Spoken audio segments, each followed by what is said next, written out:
3 মাস থেকে বিকল হয়ে আছে সজলধারা প্রকল্পের জলের কল।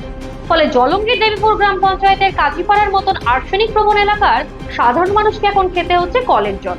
স্থানীয় বাসিন্দাদের দাবি, দিনের পর দিন পরিদর্শন হচ্ছে, ছবি উঠছে, কিন্তু সজলধারা সচল হচ্ছে না। চলুন দেখে নেওয়া যাক সেই বিকল সজলধারার ছবি।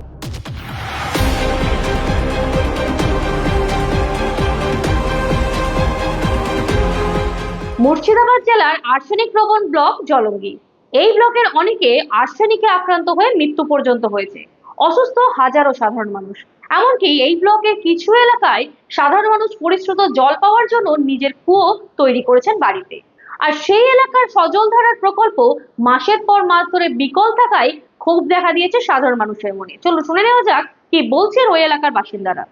এটা 4 বছর হলো হয়েছে। 3 বছর ধরে একইভাবে জল খেলাম। মানে প্রত্যেকটা মানুষ এখানে রাত বিরিত সবাই আসে জল খেতে, অনেক দূর দূর থেকে আসে। এই জলটা খুব সুন্দর জল, পরিষ্কার জল। আমরা সবাই পারিপার্শ্বিক মিলে এই জলটা খাই। আজ 3 মাস 4 মাস ধরে এই জল একবারই বন্ধ। কোনো দুবার আসলো, ছবি তুলে গিয়ে কিচ্ছু কোনো কাজ হলো না। মানুষ আসছে, ঘুরে ঘুরে চলে যায়, এরকম ভাঙা পড়ে আছে এখন।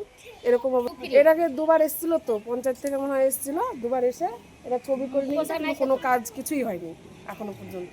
পশ্চিম কাজীপাড়া এটা। স্থানীয় বাসিন্দাদের দাবি, পঞ্চায়েতের উদাসীনতায় বিকল হয়ে আছে জলের কল। আর তৃণমূল পরিচালিত পঞ্চায়েত প্রধান কি বলছেন শুনুন তার মুখ থেকে।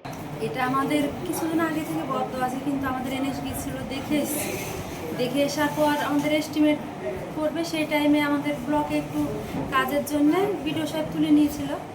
তো আজকে চার্জে এসছে, একজন চার্জ নিচ্ছে, তো আজকে নিল, কালকে ওটা দেখে এস্টিমেট করে 1 সপ্তাহের মধ্যে আমরা কাজটা করব।